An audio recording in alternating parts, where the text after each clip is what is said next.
don't want anyone to be like watching Marriage Mondays, like, oh my God, Kamar and Amir, they're over here telling people, to talk about, oh, what turns you on at night. No, nothing like that. If you're doing that, that's on you. Yeah. Right? Yeah. So we take no responsibility. Assalamualaikum. Welcome to Marriage Mondays, where we spend Mondays talking about marriage. My name's Amir. My name is Kamara. And today we're going to talk about bedroom compatibility. Question of the week. How would you broach the question of love language, bedroom intimacy, and things of that nature? If you have some good ideas, boom, we'll add them to the next week's video. Yeah, next week's video. When we're talking about bedroom compatibility, like, what does that even mean? Bedroom compatibility or sexual compatibility refers to the degree in which two people, their interests, their desires align. Obviously, some of these things we won't know before marriage. It's like you won't even know yourself, especially like two virgins getting married. You're not going to know certain things. One recurring thing we have here at Marriage Mondays is that communication is the foundation of a beautiful and healthy relationship. And so communication here provides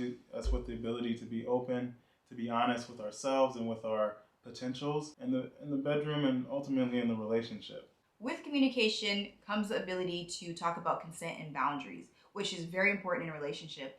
There's a lot of myths revolving around like Muslims and intimacy where it's like there's no such thing as boundaries. There's no such thing as having opinions about what you can do with your body because people are like, well, your partner basically owns your body. Both men and women, they feel like your partner owns your body. So there are things that you're not allowed to be uncomfortable with. But with compatibility comes the ability to have mutual respect and mutual consent. With mutual consent, you have to understand that you still need to have this openness and flexibility to understand that there are certain things that your partner will be willing to conform to and certain things that they will not be willing to conform to. And so you need to have the openness and flexibility of maybe saying, okay, I'm okay with that, but you have to set your boundaries. I can get it. That freaking made it worse. I was trying to help. And like, you're trying to stab me in my eye. And another thing that people have to learn when it comes to like flexibility and just openness is not taking things personally. Like if your partner is like, oh, that's not something that I'm into, that's not something I want to do, like you can't just be getting upset, like getting mad and trying to retaliate and using like neglect as a way to retaliate against your partner. Like, oh, well, you're not doing this, so I'm not going to give you hugs, or I'm not going to give you kisses, or I'm not going to hold your hand. I'm not going to provide you emotional intimacy because you're not satisfying me in this particular situation, or this exploration, or this fetish, or whatever it may be. Emotional intimacy may even lead your partner to that destination, I guess, that place, whatever you want to do. But it's very important to establish that. But within the confines of Islam. There's degrees to and levels to what Islam allows, right? And don't try to drag your partner into something that's haram. Exactly. But then, okay, so now why is all this important? Why does this even matter, right? Studies show that intimacy or lack of intimacy or intimacy compatibility is a reason why people get a divorce. Sometimes a divorce is best for people, but sometimes it could be avoided. It's an avoidable thing if we have, like we talked about, communication. Right. And you're talking about the stuff even before marriage where you're not getting into something blindsided and then you marry a person, you're committed, and you're like, I didn't sign up for this. Yeah. We want to provide you with some tools that you may be able to utilize so that you can broach these questions as you are looking for potentials. Mars made a questionnaire that individuals could provide to their potentials, that they can answer questions. And then for me, I'm more of I like to communicate, so I would prefer to do it live and in person, right? And I would like to see the responses, the facial expressions, right? The way that you can broach these questions, not being overly direct, but indirectly getting the answers that you indirectly need. Getting the answers, but also like, right. I just want to make a side note. We're not condoning phone sex or anything like that. That's not what we're pushing here. I don't want anyone to be like watching Marriage Mondays, like, oh my God, Kamar and Amir, they're over here telling people, to talk about, oh, what turns you on at night. No, nothing like that. First of all, we're not encouraging you to speak with your potentials without a mahram. So if you're doing that, that's on you. Yeah. Right? Yeah. So we take no responsibility, and we are not liable for the things that you say between your potential without her mahram there, okay? But if you were to pose a question, what I would do is I would say, for instance, are you aware of what love language means? Love language is effectively, how you get that physical, intimate, not the physical, but a lot of the physical and emotional intimacy questions out of the way. And so if they're not, then you could somewhat explain it lightly, and then you say, well, are you aware of what your love language might be? Like, do you like to receive a lot of hugs, right? Or are your parents very loving? Is it active services? Do you like to reciprocate that? Do you like gifts? Do you not like gifts? So then you're like, okay, with that, they're like, oh yeah, I really do like giving hugs, or I really don't like people touching me, right? And so you're like, oh man, here, you got two different sides of the spectrum. So then you're like, okay, are you interested in having kids, right? So like how many kids do you want, right? Oh yeah. They're like, if they say, I want maybe one kid, no kids. It's like, all right, so now you're only having one kid, and you're like, all right, so we're having a lot of we're having a lot of protective activities. Protected activities. Protected activities, yeah. Right.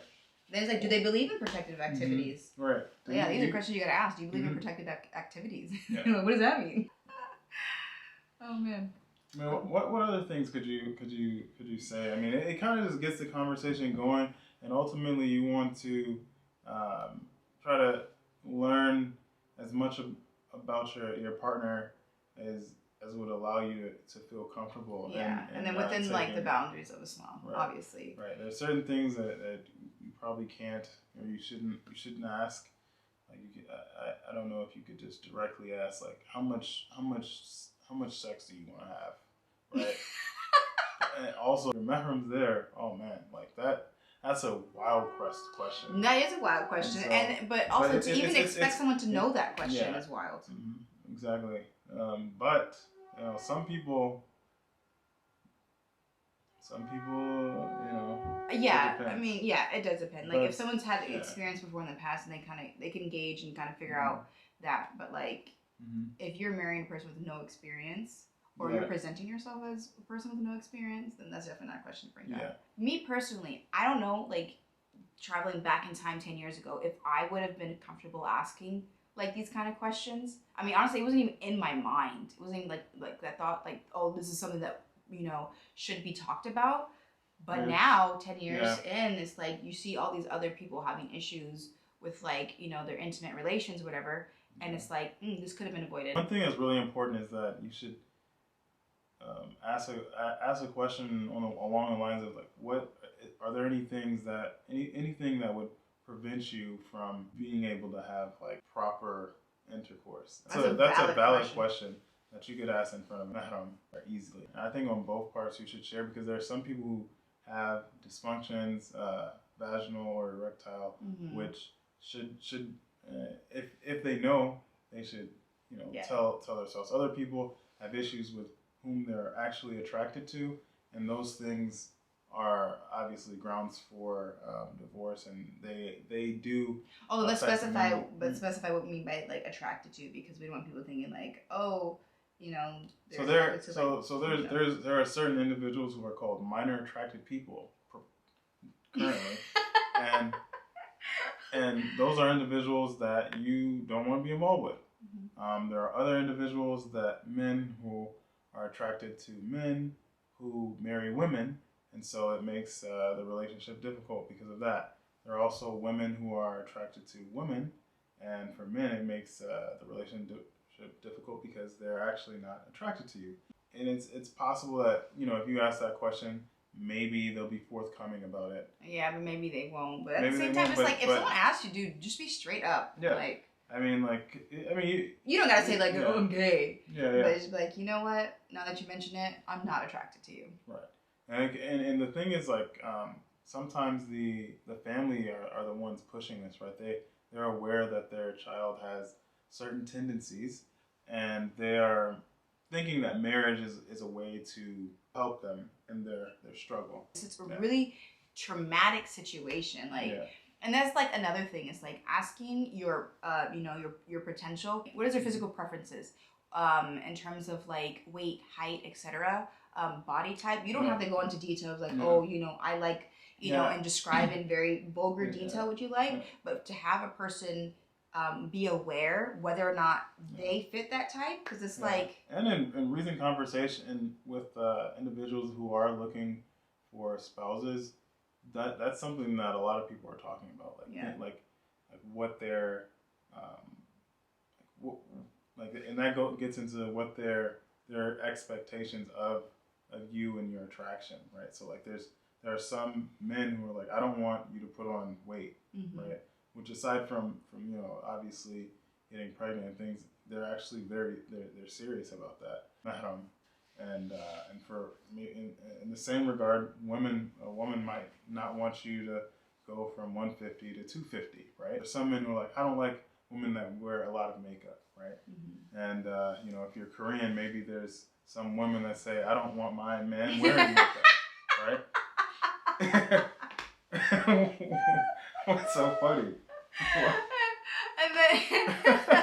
And my wife watches a lot of Korean drama. Physical appearance changing is like, that's another thing that you have to bring up. How do you feel about if I were to gain 30, 40, 50 pounds, lose 30, 40, 50 pounds, or like, how would you feel if your partner, you don't have to use the like I word, you can just say, how would you feel if your future spouse, gained, a significant amount of weight? How would that make you feel? What would you do? Would you, get a second wife? Like, what's your plan? Like, what would you want to do? So we're married. Let's have this conversation. Right? Okay. All right. Get your hand off me. We're married. You said we have this conversation. No, we're not married. We're not married. We're not married, right? Okay. Mahram is sitting here. It's the camera. It's you all who are viewing us. So awkward. Do you understand what love language is? I sound like a little. You gotta be a little gentle. Do you understand what love language is? You idiot. That's what it sounded like. Okay.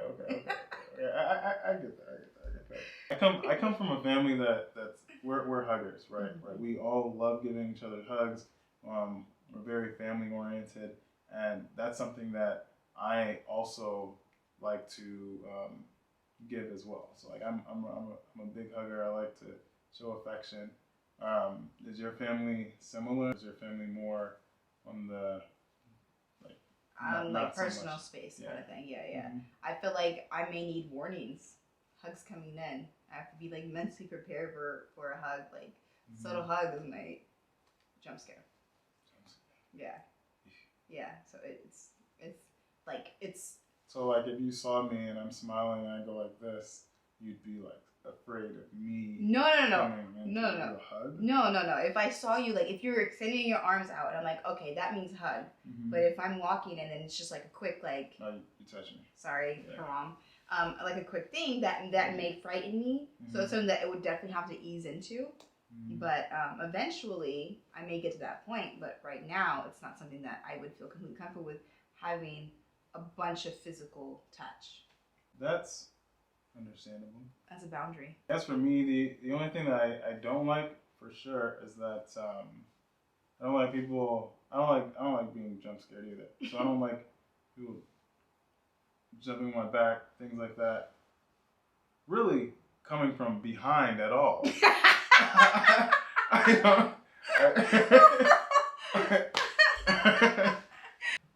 There's one question that I saw these like YouTubers and they said that I should ask this question, but is there anything that would prevent you from having kids or being able to be intimate? Is that I've heard that there are women who have conditions that prevent them from being able to be intimate. I just really want to. That's somewhat of a deal breaker for me. So I really want to understand. Oh dang. Yeah. Dang. That's honesty right there. As far as I know, no. It's like most Muslim women, we don't know those things. Tampons aren't something that's encouraged for the most part. People think tampons are haram, so there's no way that I would even know until we get married. Shoot, but if that came up, Like, would you divorce me on the spot? I mean, I think that if it's something that medically we can work on, or we can, you can see a doctor, and that's something that can be worked on, I wouldn't divorce you on the spot. But if it's something that is persistent and it's not something that can be fixed, I might not be able to handle that. Wow, that was a good, like, very honest and like not judgy at all. I like that. Hopefully people can do that. That was great. There's our rendition of that conversation. That pretty much covers it. Kind of introduces bedroom compatibility, talks about what it is and how to pose that conversation and have that conversation. And if you don't feel like doing that, or you don't feel comfortable having a in-person conversation like with your potential and like a mahram present, then there's that Google Doc that I'm going to link in there where you can just share it. Because if you can fill out a questionnaire for school and for work, you can fill out a questionnaire for marriage. Also, if you're looking for a more religious perspective, there are things online that are available. I know Mufti Menk, I saw a video of him. He gave a really good talk regarding intimacy. Next week, inshallah, we'll continue this conversation and look at how a married couple can look to improve their communication and ultimately their bedroom. Yeah, because it's like, okay, you're already married, but you notice 3 months in you don't have really good compatibility. It's like, what do you do now?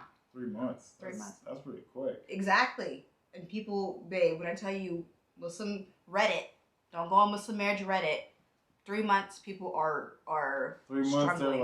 They're like, dang man, I haven't been able to. No, 3 months. They're like, it's not fun. Well, while we're here, share one of these Reddit stories that you've read. This dude was married probably like 6 months. 6 months. He said that his life was not good. He said that, I feel like this is a story for next week. It could be. Yeah. I give him a little taste.